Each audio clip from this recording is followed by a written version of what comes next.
Buenas tardes a todos, bienvenidos a servicio más de nuestra iglesia, Palabra de Vida. La semana pasada tocamos un tema muy importante. Bueno, todos son importantes, ¿verdad? Pero habrá una continuación el día de hoy.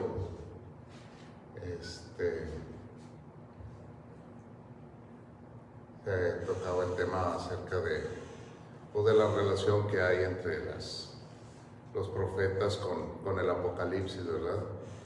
Y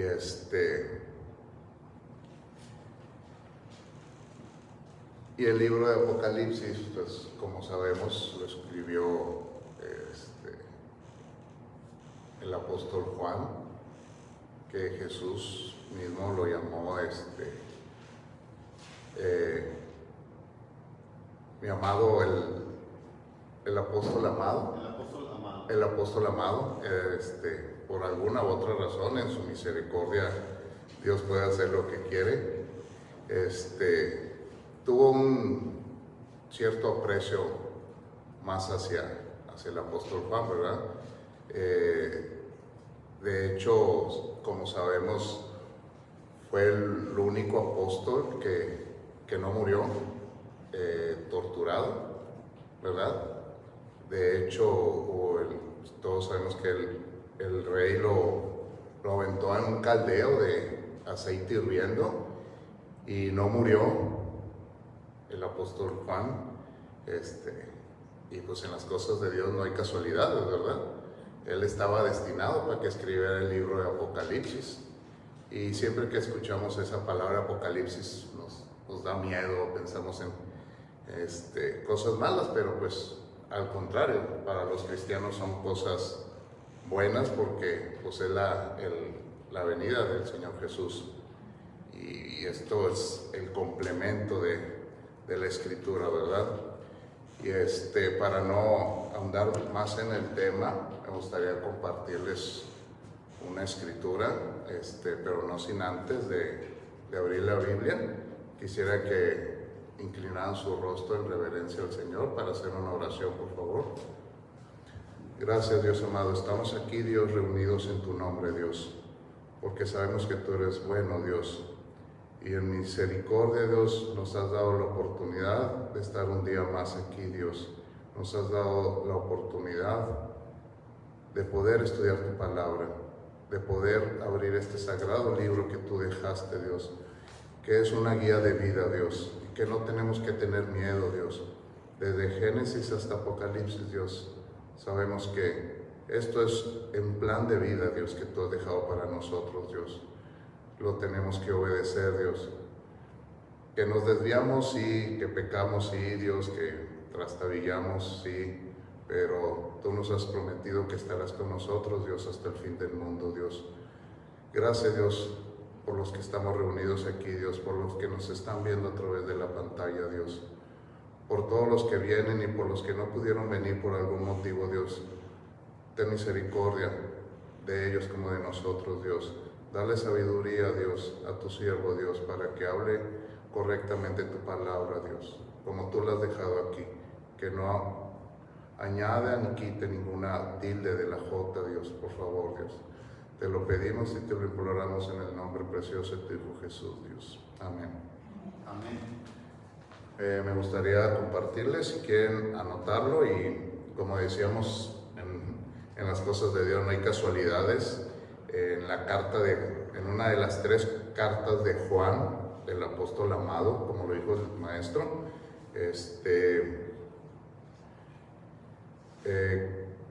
cronológicamente los escribió 10 años antes de él morir, antes lógico, del Apocalipsis, de la revelación, ¿verdad? Y en la primera carta de Juan, les comparto, y si quieren anotarlo, en la primera epístola de Juan, el 2:18.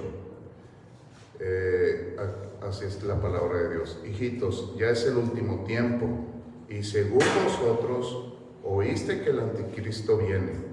Así ahora han surgido muchos anticristos.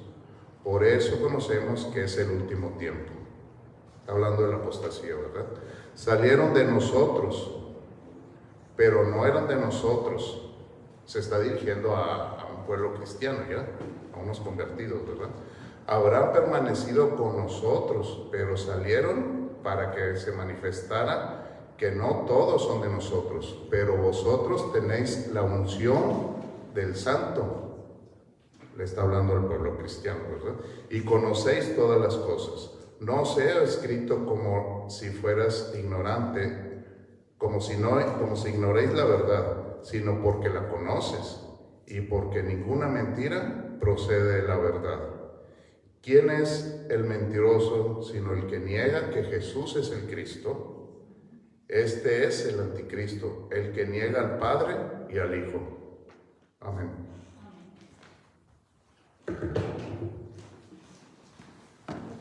Gracias, hermano. Muchas gracias, hermano. Bienvenidos todos, hermanos, una vez más a Iglesia Cristiana Palabra de Vida. Hoy, marzo, ¿qué estamos? 23, gracias. Lo estaba memorizando y se me olvidó la mera hora. 23 de marzo del 2024. Vamos a continuar con el tema que habíamos tocado la semana pasada sobre la profecía. Principalmente la profecía de Daniel, que está descrita en los capítulos 7 y 8. En realidad son dos profecías, pero vamos a hablar del capítulo 7, porque ahora tenemos una conclusión tremenda de esta profecía. Tenemos una relación, un relato que el profeta Daniel hace, precisamente de qué es lo que se le quiso revelar, la razón por la que se le quiso revelar, y la esperanza que implica la profecía para nosotros los creyentes. Eso es lo más importante, hermanos, que cada profecía tiene que ser bien interpretada, tiene que ser bien entendida, porque es la manera como el Señor se quiere comunicar con nosotros. Él quiere que nosotros sepamos cuál es su plan, Él quiere que sepamos qué hay para nosotros, y a pesar de que el paso del tiempo implica cambios en la forma de dirigirnos, en la forma de entender las cosas, de aprender las cosas, de todas formas el Señor sabe que tendrá un fin específico esa palabra que Él lanzó. Él dice en su palabra, en Isaías, dice que no volverá Él vacía la palabra, sino que hará el fin para el cual fue enviado. Así que vamos a comenzar, hermanos, con una oración. Padre eterno, gracias te doy, Señor, por esta oportunidad de compartir este mensaje con mis hermanos el día de hoy. Te pido, Padre, que abras nuestros corazones para que tu Santo Espíritu entre en ellos y nos dé el discernimiento, la sabiduría, el entendimiento necesarios para que podamos discernir tu palabra y podamos hacerla propia, Señor. Que podamos hacer que esta palabra tuya haga vida en nosotros. Que nuestro corazón se enriquezca y se vivifique con ella. Te doy gracias, Señor, en el nombre de Jesús. Amén. Ok, hermanos, vamos a abrir nuestras Biblias en el capítulo 7 de Daniel, por favor. Capítulo 7 de Daniel, y vamos a comenzar a leer en el versículo 13, por favor. Ya habíamos hablado de los anteriores, habíamos hablado un poco de la profecía que está descrita en el capítulo 8, pero el día de hoy vamos a concluir, como les decía, esta profecía, que es muy importante. Empezamos hablando del hombre de pecado, empezamos hablando del anticristo, empezamos hablando de que se representa en la visión de Daniel como un cuerno pequeño que tenía ojos y que hablaba grandes cosas, dice la palabra. Pero ¿qué hay después de eso? ¿Qué es lo que realmente a nosotros nos debe interesar saber? ¿Cuál es el impacto que hay en la vida del cristiano en esta profecía que estamos mencionando ahora? Y eso es lo que hay que aprender el día de hoy, hermanos. Por eso les pido ir a Daniel 7:13. Y cuando lo tengan, digan aleluya. Gloria a Dios. Dice Daniel 7, versículos 13 y 14. Dice lo siguiente: Miraba yo en la visión de la noche, y he aquí con las nubes del cielo venía uno como hijo de hombre, que vino hasta el anciano de días, y le hicieron acercarse delante de él. Y le fue dado dominio, gloria y reino, para que todos los pueblos, naciones y lenguas le sirvieran. Su dominio es dominio eterno que nunca pasará, y su reino uno que no será destruido. Hermanos, ¿de quién estará hablando Daniel aquí? De uno como hijo de hombre. Como hijo de hombre. Quiere decir uno con forma humana. Eso es lo que quiere decir. Hijo de hombre con forma humana. Pero es obvio que está hablando de una entidad espiritual. Es bien conocido y bien entendido, se sobreentiende que él está hablando de una entidad espiritual netamente, pero tenía una forma humana, una forma de hijo de hombre. Este no es otro que nuestro Señor Jesucristo. Así es. Así que el profeta Daniel ya tenía a Jesucristo en esa visión. Imagínense qué maravilloso.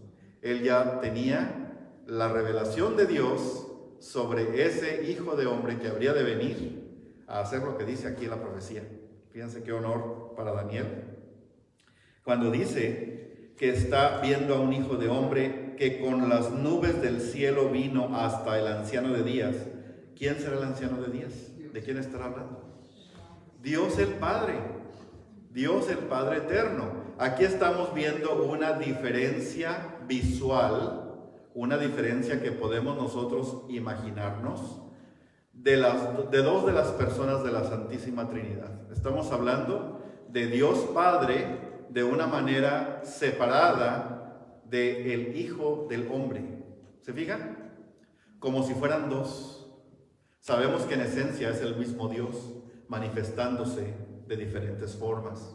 Pero en este caso, a Daniel está viendo que hay una interacción entre el Padre eterno, el Padre todopoderoso, Dios de la gloria, el anciano de días, y esta entidad espiritual que él menciona como hijo de hombre, que es el mismo Dios, pero con forma humana. Fíjense qué maravilloso.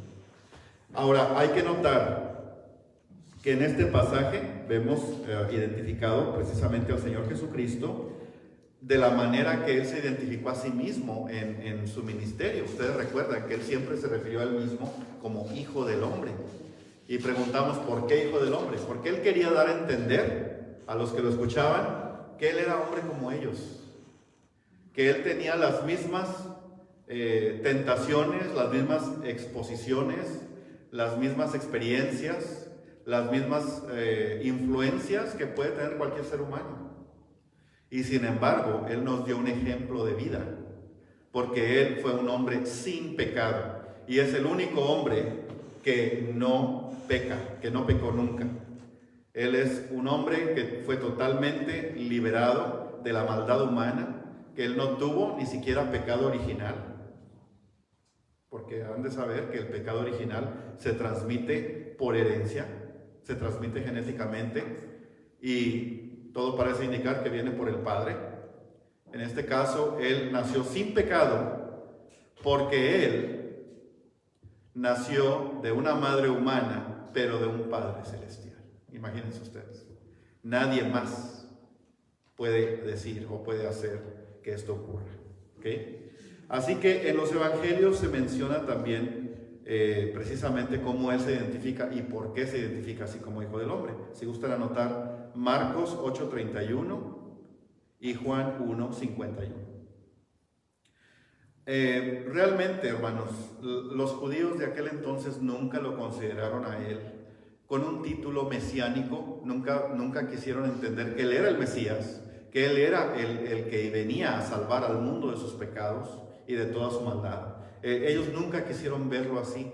Ellos lo veían como un hombre más, que incluso llegaban a considerarlo un charlatán, llegaban a considerarlo un blasfemo, porque varias veces los mismos fariseos lo acusaron de eso. ¿Se acuerdan?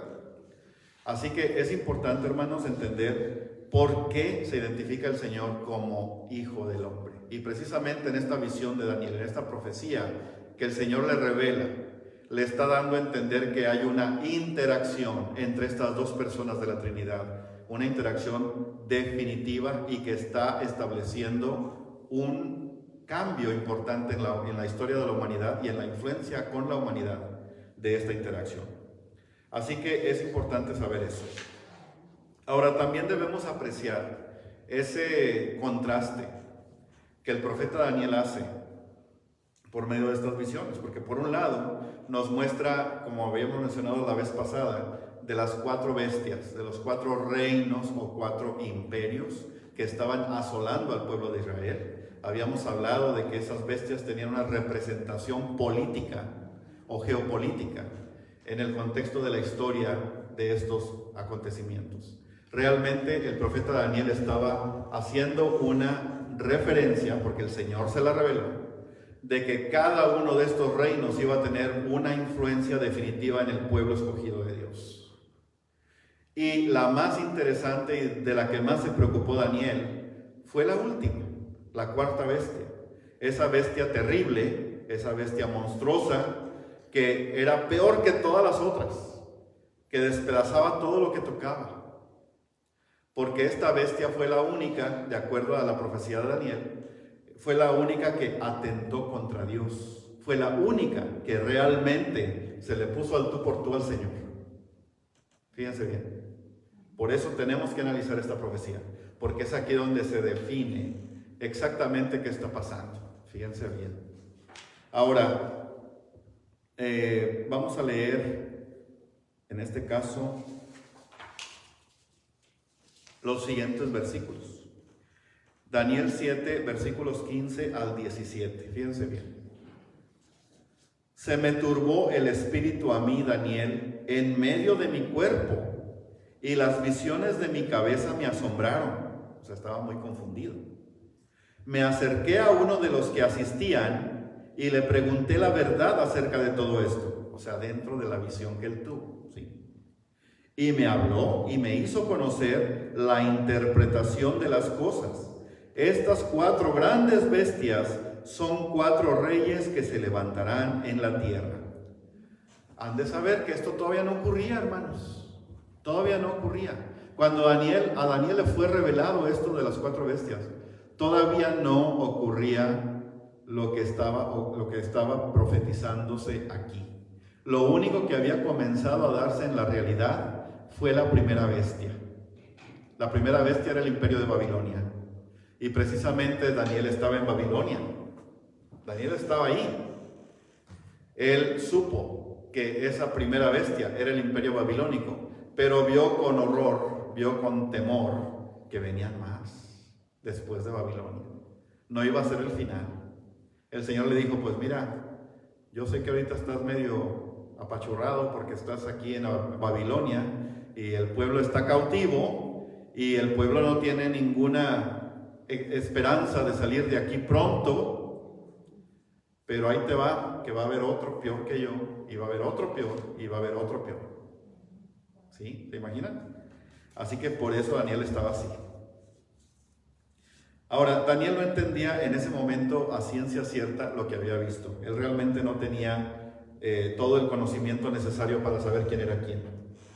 Porque, por lo que les dije, todavía no ocurrían estos acontecimientos. Era algo que iba a venir y no se mencionaba por nombre directamente. Después sí, hay una mención que el mismo Espíritu de Dios que le revela las cosas le dice cómo interpretarlo. Ahora, Daniel necesitaba la dirección de Dios para poder interpretar ese sueño que había tenido.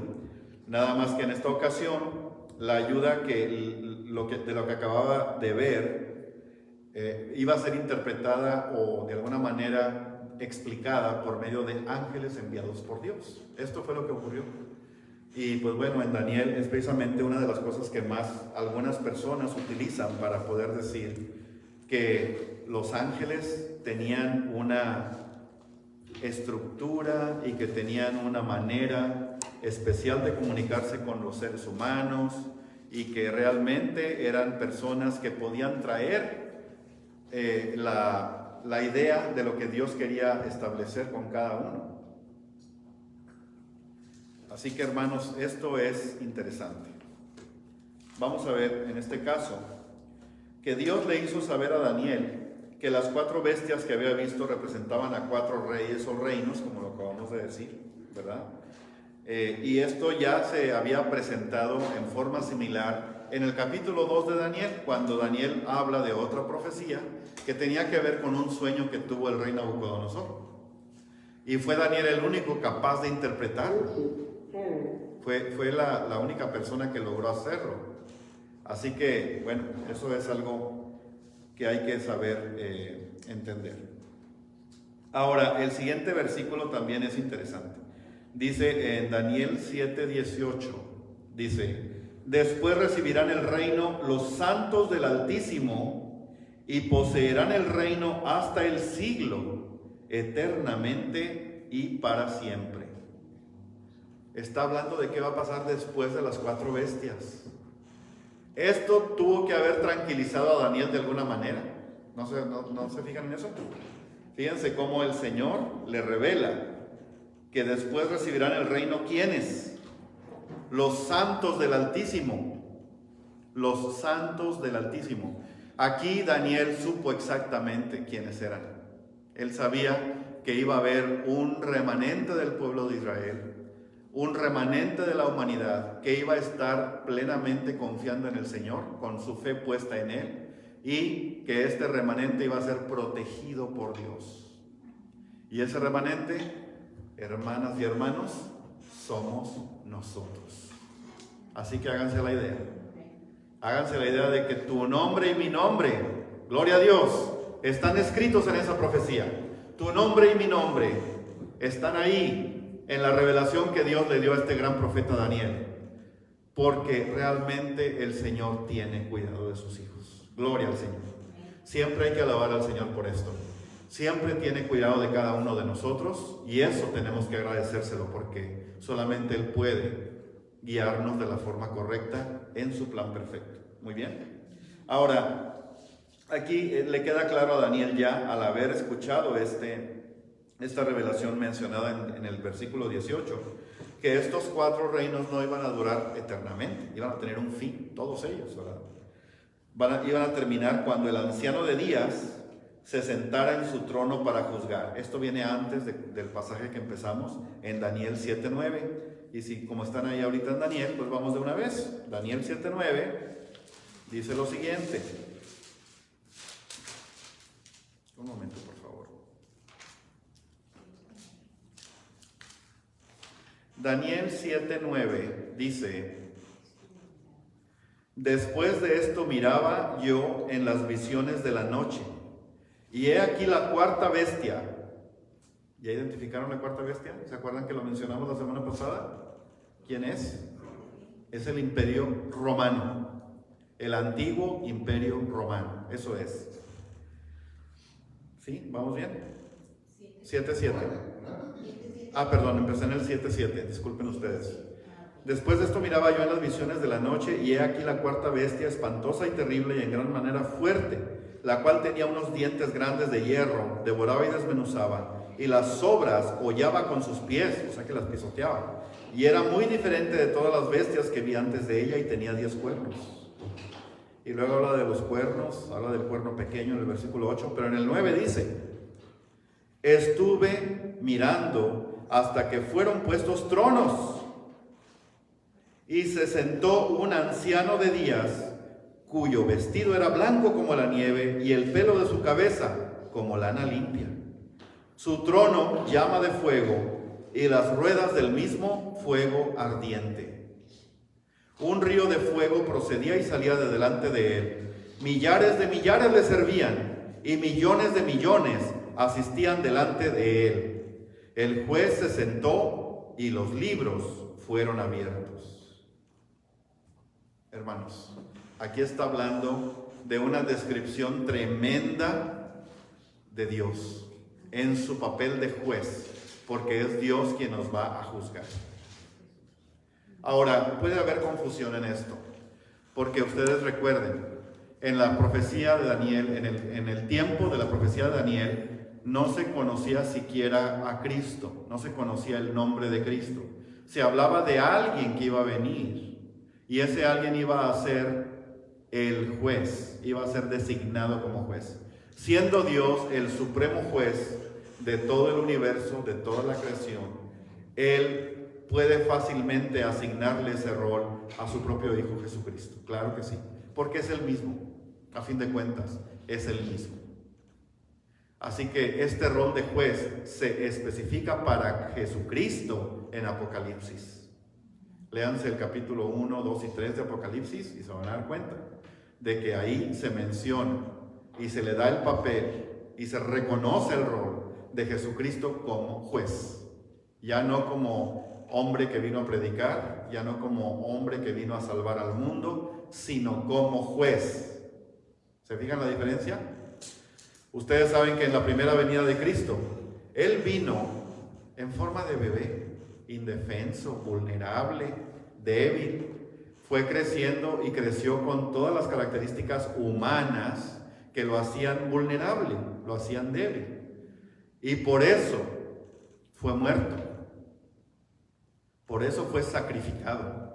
Por eso fue utilizado como cordero para ser sacrificado, en este caso por los pecados de la humanidad. Aunque los mismos que lo sacrificaron no entendían eso. Ellos lo hicieron por castigarlo de una manera, por así decirlo, político-religiosa. Ellos lo consideraban un rebelde. Lo consideraban alguien que podía poner en peligro la estabilidad política y social del Israel de aquel entonces. Y por esa razón querían deshacerse de él. Él tambaleó, hizo zarandear la estructura religiosa de la época. Ustedes saben eso. Los fariseos fueron los principales afectados del actuar del Señor por esta tierra, porque ellos tenían ya su propia idea, ya habían hecho las cosas de acuerdo a los hombres y no permitían que nada les fuera a quitar eso, les fuera a quitar su poder, su fuente de ingresos y todo eso. Así que, hermanos, entendamos el contexto. Esa es la razón de que en la profecía de Daniel no se habla en sí de Jesucristo como juez todavía, pero sigamos leyendo. Porque aquí, en el versículo que acabo de leer, el 9 y el 10, aquí se habla precisamente de que todos los seres celestiales y terrenales, todos estaban presentes ante su trono. Dice que era un trono de fuego. ¿Por qué creen que decía que era un trono de fuego? ¿Qué quiere decir que era un trono de fuego? ¿Tienen una idea? ¿Por qué un trono de fuego? Porque es un trono de juicio. Es un trono en el que pasas por el fuego y o sales más puro y más brillante o sales quemado. Una de dos. ¿Ya vieron? Por eso hay veces, hay canciones, incluso hay alabanzas que hablan de eso. De que refíname como oro, Señor. ¿Sí? O esa canción del alfarero tan bonita también que habla de eso. Es muy importante y muy interesante cómo el Señor actúa con sus hijos. Cómo el fuego es necesario para refinar lo valioso, pero también para destruir lo que no vale. ¿Sí? Eso es bonito, es maravilloso. Sigamos leyendo ahora en el versículo 19. Vamos a volver otra vez al anciano de días, pero vamos a seguir leyendo para seguir con la estructura que teníamos. Daniel 7, capítulo 7, versículo 19, dice lo siguiente: entonces tuve deseo de saber la verdad acerca de la cuarta bestia, que era tan diferente de todas las otras, espantosa en gran manera, que tenía dientes de hierro y uñas de bronce, que devoraba y desmenuzaba, y las sobras hollaba con sus pies. Asimismo, acerca de los 10 cuernos que tenía en su cabeza, y del otro que le había salido, delante del cual habían caído 3, y este mismo cuerno tenía ojos y boca, que hablaba grandes cosas, y parecía más grande que sus compañeros. Y veía yo que este cuerno hacía guerra contra los santos. Por favor, subrayen eso. Hacía guerra contra los santos y los vencía. Hasta que vino, ¿quién? El anciano de días, y se dio el juicio a los santos del Altísimo.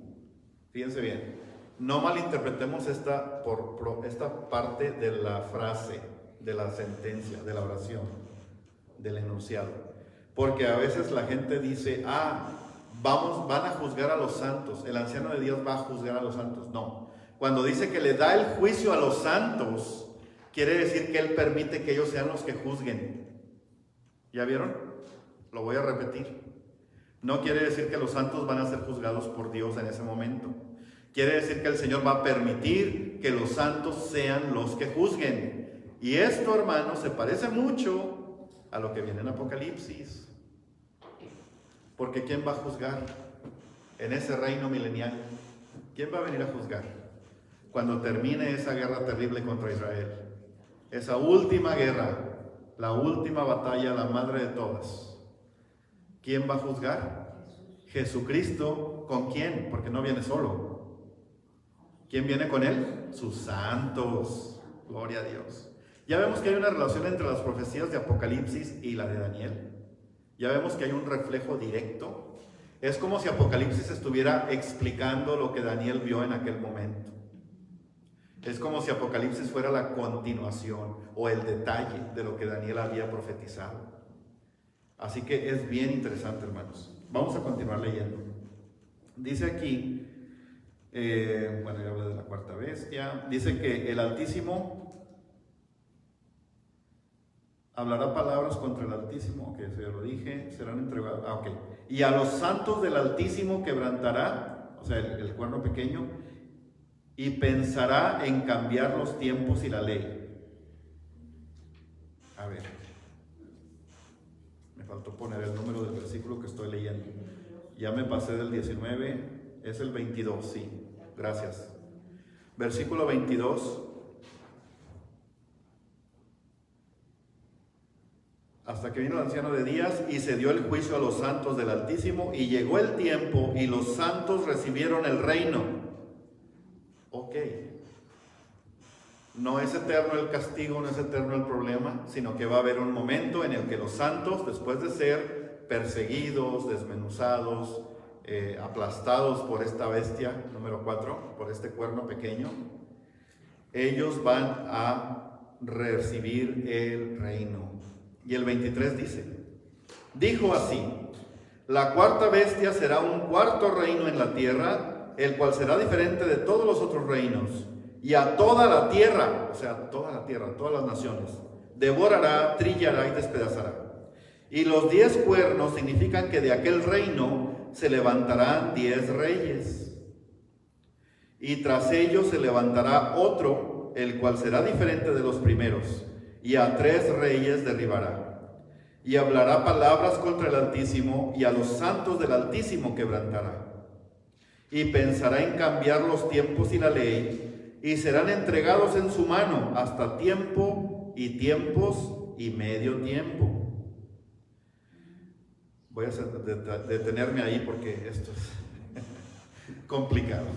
Sí, hay que explicarlo. Ya hemos identificado quién es la cuarta bestia. Ya hemos identificado y podríamos poner nombres en esos 10 reyes que vienen de ese imperio.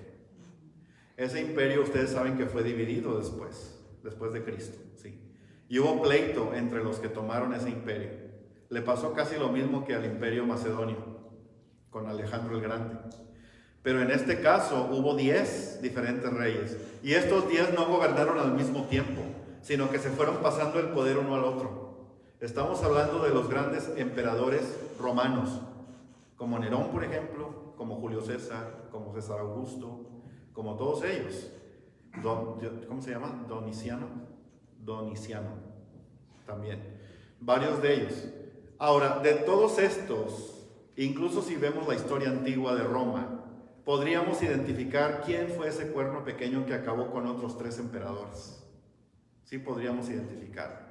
Pero no tiene mucho sentido. ¿Por qué? Porque esta profecía no es para ese tiempo.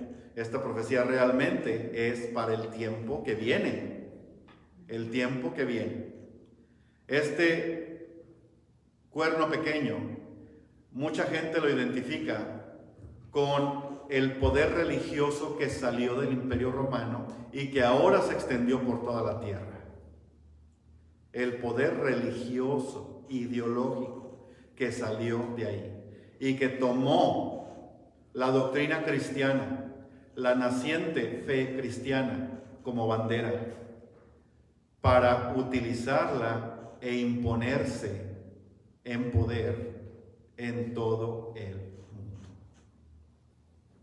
Y no me digan que no podemos verlo, porque eso lo sabemos. Lo sabemos. ¿Y por qué estamos tan seguros? Fíjense lo que dice. Dice que pensará, dice, a los santos del Altísimo quebrantará. Cuando recién nació esta religión, vamos a decirlo, esta religión que fue establecida en el antiguo Imperio Romano, ya después de los primeros 3 siglos después de Cristo, ahí lo que hubo fue una persecución contra los de la iglesia primitiva, contra los que tenían la fe cristiana, que recientemente se habían convertido a ella y que estaban empezando a expandirse por todo el reino que en aquel entonces ocupaba, el territorio que ocupaba el Imperio Romano. Y por eso fue esta diáspora, que recuerdo que hemos hablado de esto, esta dispersión del pueblo de Israel que se fue una parte al este, a lo que es ahora Asia Menor, y la otra parte al oeste, a lo que es ahora Europa. ¿Sí? Así que todo esto, hermanos, tuvo una consecuencia, todo esto tuvo una proyección. Definitivamente este poder religioso sustituyó al poder político que tenía el Imperio Romano. Decimos, es que el Imperio Romano ya no existe, el Imperio Romano ya no más. Pero como decía la semana pasada, la forma de gobernarnos actualmente en las supuestas democracias que tenemos en todo el mundo, todas siguen el esquema romano de gobierno, todas, no hay una que no. Y no importa qué idioma hablen o qué religión profesen, todas siguen el mismo sistema, porque era un sistema efectivo para garantizar el poder. Por esa razón era. ¿Por qué fue tan poderosa esta bestia? Porque era organizada, porque tenía una ley, tenía una estructura, tenía una infraestructura también. Tenían bien controlados a los militares, tenían bien controlados a los que no eran militares. El Imperio Romano es el primero en el que se habla de senadores. ¿Qué son senadores? El Senado. ¿De dónde viene la palabra senadores? La palabra senador viene de senil, que quiere decir viejo, anciano. Así que tenían a los ancianos, los tenían con una función específica, que era la de aconsejar al gobernante. Ellos eran los que decían, no tenían la autoridad, pero sí tenían el poder para poder dirigir los destinos del gobierno de, en este caso, el Imperio Romano. Así que el emperador lo único que tenía que hacer era decidir si seguía o no los consejos que le daban. ¿Ya se fijan? Cómo toda esta estructura sigue prevalente actualmente. Y por eso hablamos de élites. Es que un grupo de personas nos gobierna todo el mundo. Pues no lo dudaría, porque si seguimos el esquema romano, vamos a tenerlo. Incluso las monarquías actuales lo siguen. En las monarquías ustedes tienen esa misma estructura, con diferentes nombres, pero es la misma. Así que, hermanos, no es que haya muerto o no el Imperio Romano, pero el pensamiento, la forma el espíritu, digamos, del Imperio Romano, sigue vigente en nuestros días y en todo el mundo. Así que entendamos eso. Y luego lo que sigue es peor todavía. Dice el versículo, ¿cuál estaba leyendo? Es que me brinqué aquí terriblemente, disculpen. Ya.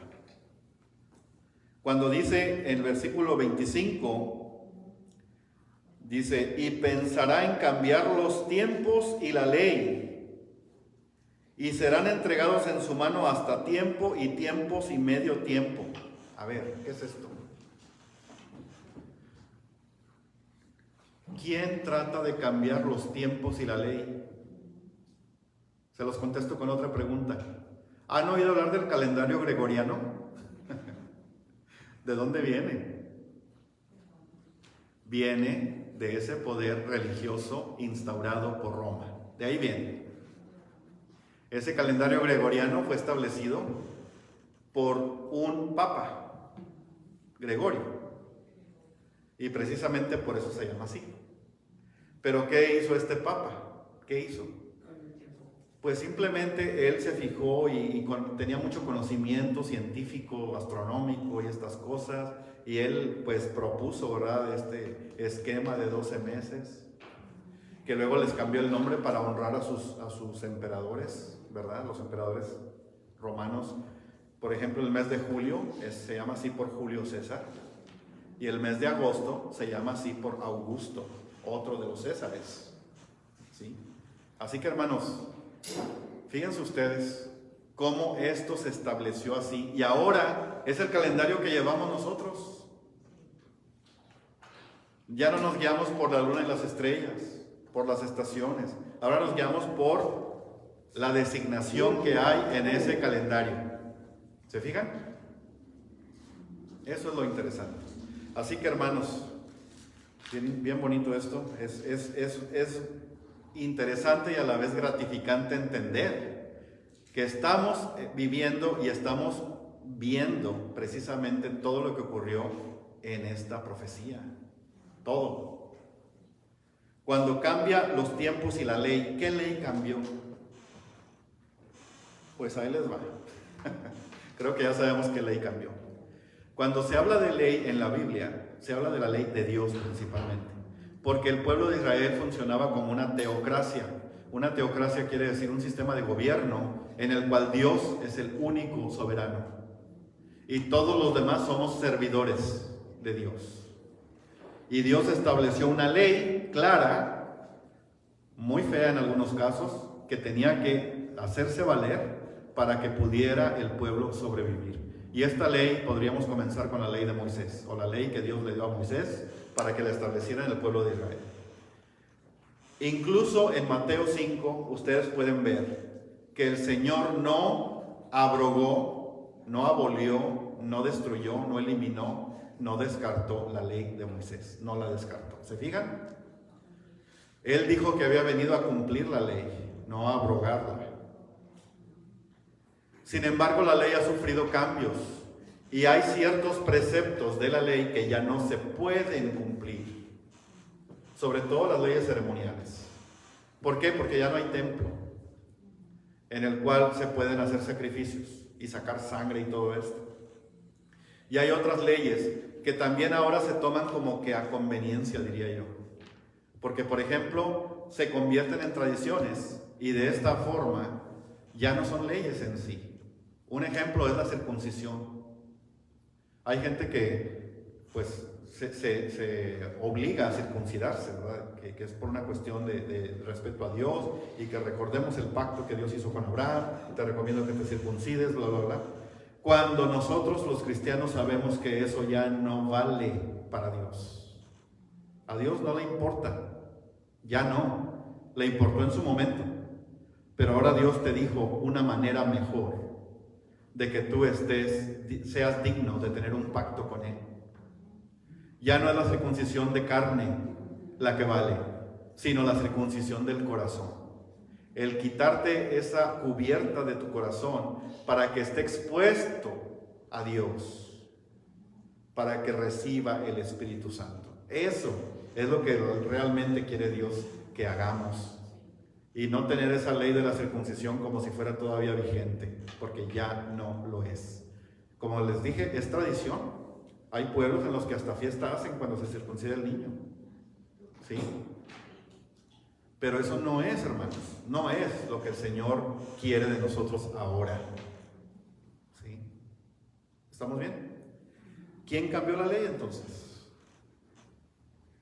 ¿Por qué se reúne la gente el domingo a celebrar las cosas de Dios y no lo hace los sábados? Cuando el sábado es el día que el Señor mandó para que fuera elegido para santificarlo en sus 10 mandamientos. El cuarto mandamiento, ¿qué dice? Que guardarás el día séptimo. El Shabbat es el día séptimo para santificarlo, para recordar que 6 días el Señor trabajó en la creación, mas el séptimo descansó. Y era mandamiento de Él que el pueblo lo guardara para santificarlo.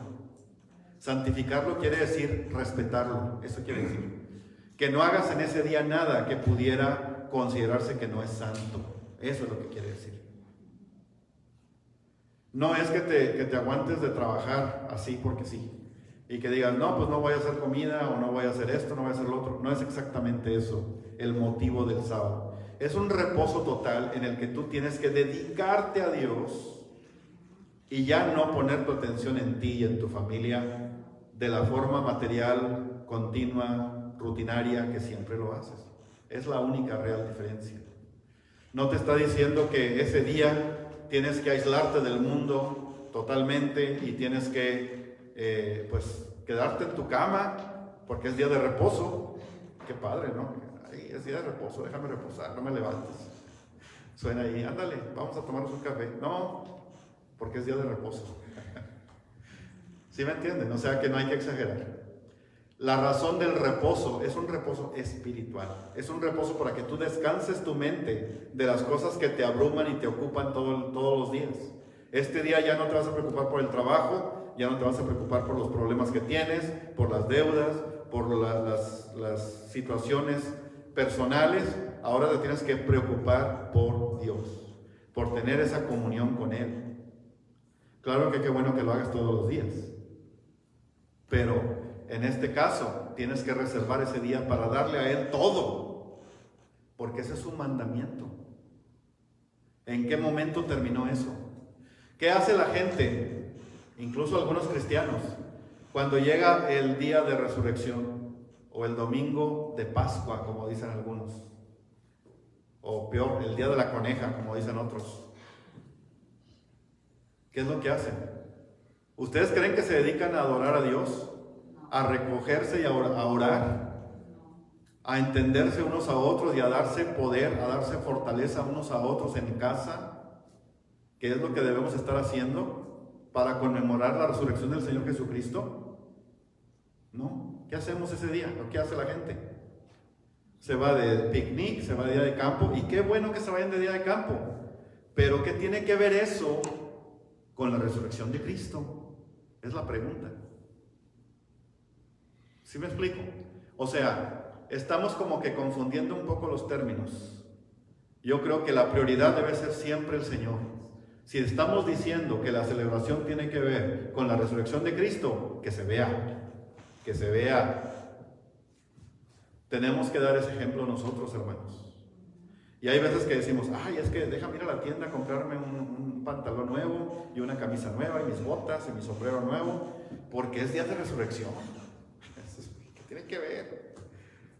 ¿Qué tiene que ver? Qué bueno que a veces te compres tus botitas, sí, y tu sombrero. Pero ¿qué tiene que ver eso con la resurrección? ¿Vas a celebrar al Señor o te vas a celebrar a ti? Esa es mi pregunta. ¿Está claro, hermanos? Así que este poder religioso cambió la ley, hizo que las cosas cambiaran de importancia para nosotros, hizo que la prioridad también fuera diferente. Así que es importante reconocer de dónde viene. Y luego lo que dice enseguida es medio raro. Dice, y serán entregados en su mano hasta tiempo y tiempos y medio tiempo. Y aquí se habla de una comparación con los tiempos en los cuales se van a dar los eventos finales de la humanidad. Los eventos en los que se incluye la persecución que va a haber de los santos por parte de este cuerno pequeño, que no es otro que el anticristo, que puede ser una persona, puede ser hombre o puede no ser hombre, o puede ser un grupo, puede ser algo así. No tenemos una certeza de que se trate de una persona con nombre y apellido. No podemos saber eso con la información que tenemos hasta el momento, ni tampoco con lo que nos da la palabra de Dios. Y quiero que sepan que es por una razón, hermanos. Si no entendemos todo lo que nos dice la profecía, no entendemos todo lo que nos dice Apocalipsis, es porque Dios no quiere que entendamos todavía. Él no quiere que sepas todavía, porque a lo mejor todavía ni se da. Pero quiere que sepas que sí va a haber un anticristo y sí va a haber alguien o un grupo de personas que van a establecer ese tipo de dominio sobre los santos y van a hacer esta persecución. Hay una pregunta muy común entre los cristianos. Dicen, bueno, ¿y los cristianos vamos a pasar por la tribulación o no? Y bueno, les voy a decir algo. De acuerdo a lo que podemos leer en la palabra de Dios, incluyendo Apocalipsis, Tesalonicenses, Primera de Corintios, Segunda de Corintios, todo lo que se establece ahí, y Mateo 24, 25, podríamos decir que hay un evento que para nosotros es nuestra esperanza bendita, que se llama el rapto o el arrebatamiento. Y para poder estar entre ese grupo de elegidos que el Señor va a llevarse, para estar en su presencia en las nubes, en los aires, como dice la palabra, primero tenemos que reconocer una cosa, que eso puede que ocurra durante el primer periodo de tribulación, por lo cual algunos de nosotros tal vez tengamos que pasar por algunas pruebas, y esas pruebas no vienen de Dios. Esas pruebas vienen del poder de la persecución satánica que va a ser el anticristo contra los siervos de Dios. ¿Sí? Aquí hay dos causas de sufrimiento para la gente. Una es la persecución del creyente por parte de Satanás y sus guaruras. Y esto se supone que va a ocurrir una vez que se sepa quién es este personaje o este grupo llamado anticristo.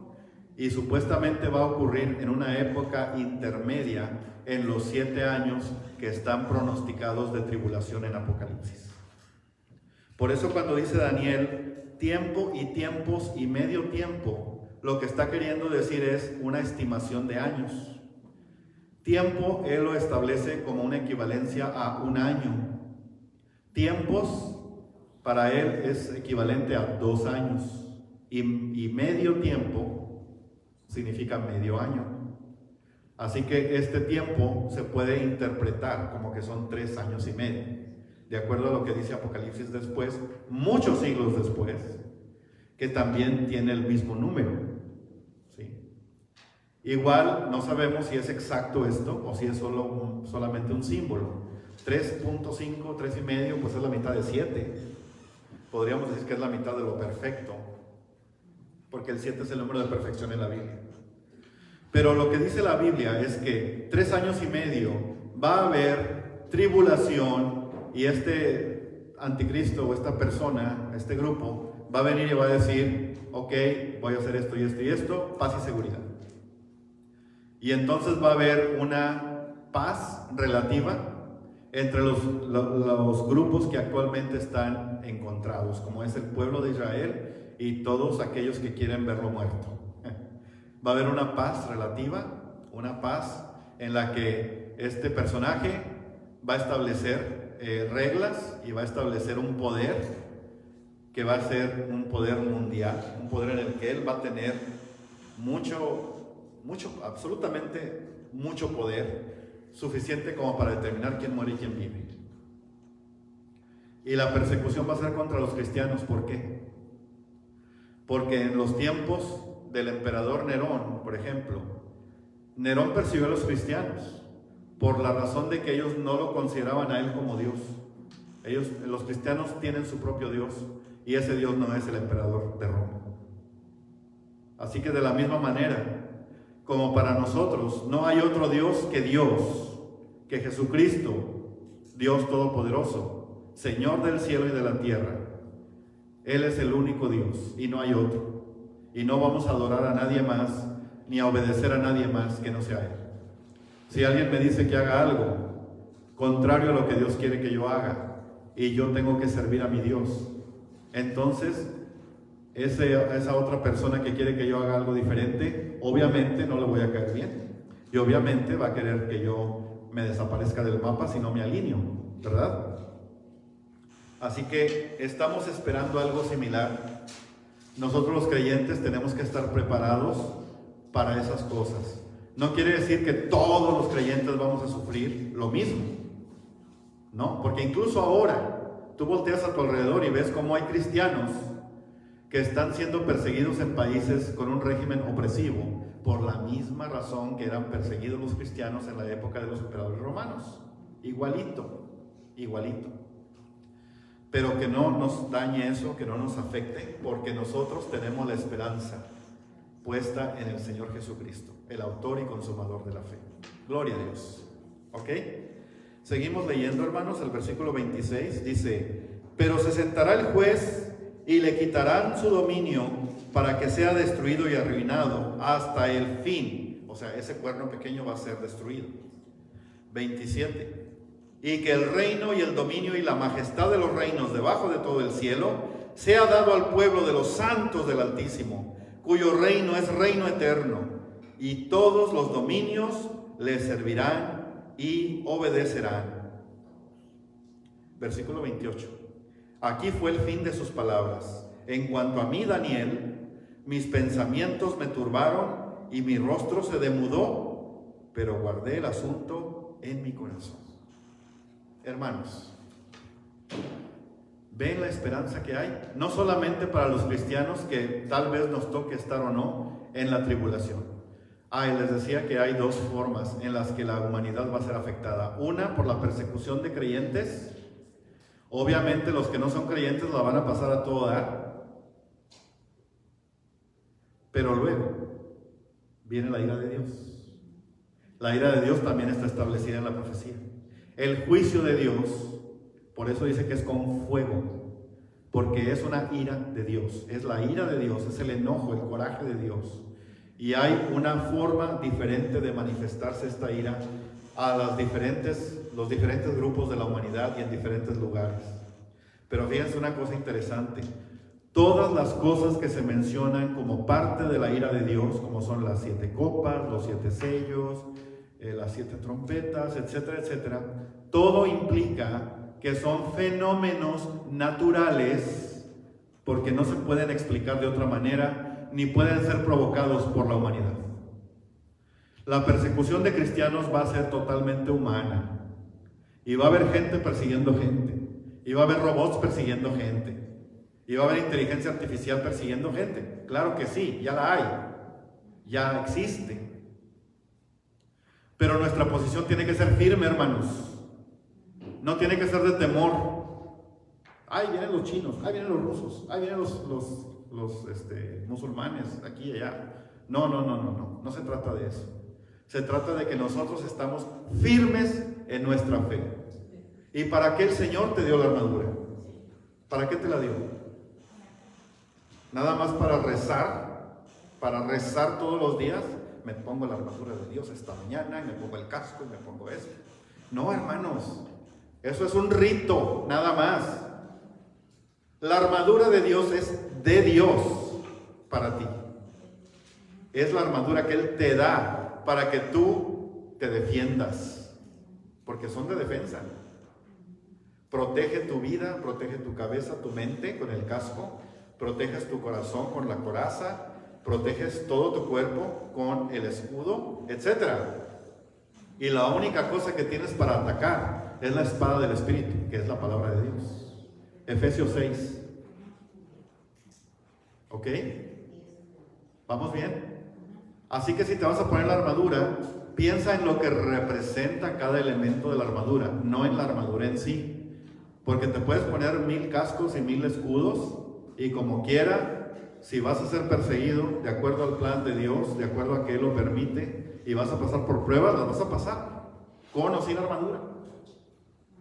La armadura tiene que ser para defender tu fe, defender tu espíritu, y no de caer en él. Por ejemplo, supongamos, aquí están alineados todos, y a todos les voy a poner un sello para que puedan ir por comida, que es lo que dicen que la bestia va a hacer, el anticristo. ¿Ok?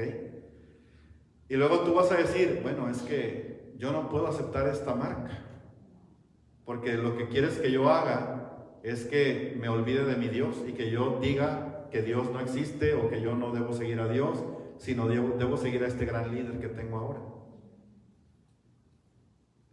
No va a ser algo así, hermanos. O sea, te van a dar la opción de que seas sujeto a persecución o no, supuestamente, ¿verdad? Eso es lo que dice la palabra de Dios. Y bueno, pues qué difícil es, pero tú eres a quien finalmente decide qué va a hacer. Y hay castigo para aquellos que deciden seguir a ese anticristo, a esa bestia. Hay castigo, claro que sí, porque el Señor no se agrada en que tú le falles de esa manera. después de todo lo que Él te permitió vivir y hacer, y después de que perdonó todos tus pecados. ¿Y tú le vas a fallar de esa manera? ¿Que no estás confiando en que Él te va a dar la vida eterna? ¿O como no la ves, para ti no existe? Pues entonces ya no eres cristiano. De nada sirvió que nacieras de nuevo y que fueras salvo. Salvo, pero ¿para qué? ¿Nací de nuevo para qué? ¿Para que me mueran otra vez? ¿Me maten otra vez? Como decían los israelitas cuando Moisés los sacó al desierto. ¿Sí nos damos cuenta, hermanos? Reflexionemos un poco. Lo que el Señor quiere de ti no es tu vida, así como para que te mueras, no. Lo que Él quiere es que le entregues toda tu fe, que tú reconozcas que Él es tu Dios y que lo que Él te prometió te lo va a cumplir. Créele, porque eso es fe, creerle. Amén. Y con esto cerramos el día de hoy, hermanos. La profecía es para recordarnos nuestro rol en el plan de Dios. La profecía es para entender que Dios tiene un plan y una esperanza para ti y para mí.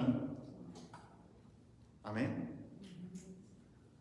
Así que tengámoslo presente por el resto de la semana y por el resto de nuestras vidas, hermanos, porque como cristianos vamos a ser retados continuamente. Así que hagámoslo mediante una oración. Padre Celestial, te damos gracias porque tú nos has permitido conocer un poco más del motivo por el cual tú le diste a Daniel esta tremenda profecía. Te damos gracias, Señor, porque todos los símbolos bíblicos ahora tienen un poco más de sentido para nosotros.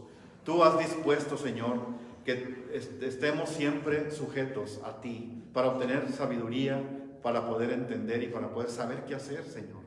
Porque a veces nos sentimos perdidos sin ti, nos sentimos perdidos sin tu luz salvadora, nos sentimos perdidos sin tu camino, que es Jesús, el camino que hay hacia ti, hacia la vida eterna. Te damos gracias, Señor, porque sabemos que tú amas a tus ovejas, que tú las escuchas, que tú las pastoreas de la única manera, Señor, que es posible para obtener la vida eterna. Te damos gracias, Señor, porque tú también has establecido en tu palabra que nosotros hemos de creerte, que hemos de tener nuestra fe puesta en ti en todo tiempo, que no dudemos ni a diestra ni a siniestra, que no nos desviemos del camino de la santidad, que siempre estemos enfocados en ti y que no hagamos nada que no sea tu voluntad, porque ese es el secreto de la santidad. Te damos gracias, Señor Dios Todopoderoso. Te pedimos protección, te pedimos cuidado por cada uno de nosotros. Yo en lo personal, Señor, te pido que nos des sabiduría a cada uno de nosotros, que nos des de tu seguridad, de tu protección a cada uno de mis hermanos aquí presentes y los que nos escuchan a través de las redes sociales. También nuestras familias que tal vez están en casa, ocupados y afanados en otras cosas, Señor. Pero por favor muéstrales tu rostro, manifiéstate a ellos, Señor, y hazles saber que tú eres el único que da vida y vida eterna, el único que da vida y vida abundante. Te damos gracias, Señor, en el nombre poderoso de Cristo Jesús. Amén. Muchas gracias, hermanos.